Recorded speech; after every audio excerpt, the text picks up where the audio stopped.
진시황 역사 속 폭군의 진실과 왜곡된 이미지. 진시황은 중국 역사에서 가장 논란이 많은 인물 중 하나입니다. 그의 통치와 관련된 사건들, 만리장성 축조, 분석행위, 진시황릉, 그리고 아방궁 건설 등은 그를 폭군으로 기억하게 만드는 주요 요인으로 작용해왔습니다.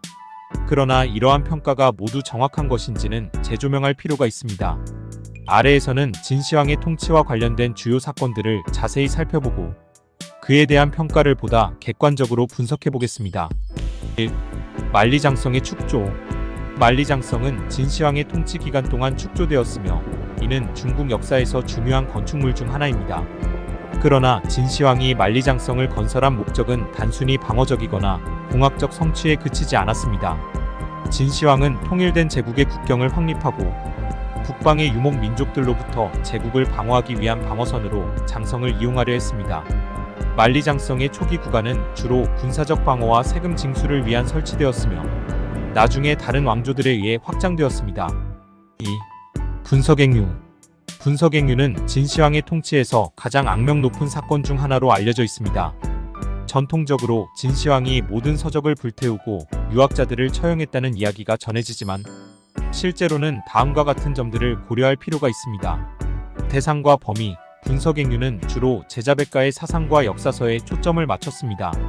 이들 서적은 당시 진나라의 정책에 반하거나 비판적인 내용을 담고 있었으며 유학과 도교를 포함한 다양한 사상들이 그 대상이 되었습니다.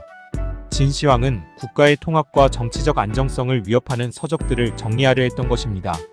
실제 사건, 실제로 진시황이 지시한 분석행위는 모든 서적을 태우는 것이 아니라 특정 서적과 문서에 대한 조처였고 의학서적이나 농업서적 등 유용한 서적은 남겨졌습니다. 또한 유학자들이 직접적으로 처형된 것은 아니며 주술사나 도교 사상가들이 법령 위반으로 처벌받았던 것으로 보입니다. 3. 갱유. 갱유라는 용어는 후대의 사료에서 유래된 것으로 진시황의 지시로 유학자들이 대규모로 처형되었다는 주장입니다. 그러나 실제 역사적 기록에 따르면 갱유는 다음과 같은 점들을 고려해야 합니다. 사료의 차이. 갱유라는 용어는 한나라 시기에 등장한 것으로 진시황 당시에는 공식 기록에 등장하지 않습니다. 따라서 후대의 역사 기록자들이 당시의 사건을 확대 해석한 가능성이 있습니다. 유학자와 방술사. 진시황은 유학자들보다는 방술사들, 즉 주술적인 신비주의자들을 처벌한 것으로 보입니다. 유학자들은 주로 제자백가의 사상과 관련된 책들로 인해 영향을 받았을 가능성이 있습니다. 4. 아방궁과 대규모 건축물. 진시황의 아방궁과 대규모 건축물은 그의 권력과 야망을 상징하는 요소로 여겨집니다. 그러나 아방궁의 규모, 아방궁의 축조는 착공 단계에 그쳤고 완성되지 않았습니다. 아방궁의 규모와 중요성은 과장된 측면이 있습니다. 대규모 공사. 진시황의 대규모 공사는 제국의 통일을 위한 경제적 기반을 마련했습니다. 정국거와 같은 대규모 공사는 진나라의 경제적, 군사적 안정성을 강화하는 데 기여했습니다. 5. 진시황의 평가. 진시황에 대한 평가는 시대와 정치적 배경에 따라 달라졌습니다.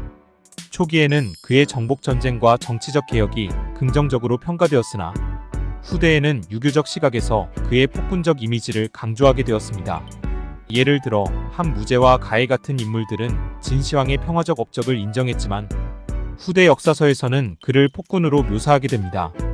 결론적으로 진시황의 통치는 단순히 폭군적인 특성으로만 평가될 수는 없습니다. 그의 통치 기간 동안 진행된 공사와 정책들은 당시의 정치적, 군사적 필요에 따른 것이었으며 오늘날 우리가 아는 진시황의 이미지는 후대의 해석과 평가에 의해 형성된 부분이 큽니다. 그의 통치를 보다 객관적으로 이해하기 위해서는 당시의 역사적 배경과 정치적 맥락을 함께 고려하는 것이 중요합니다.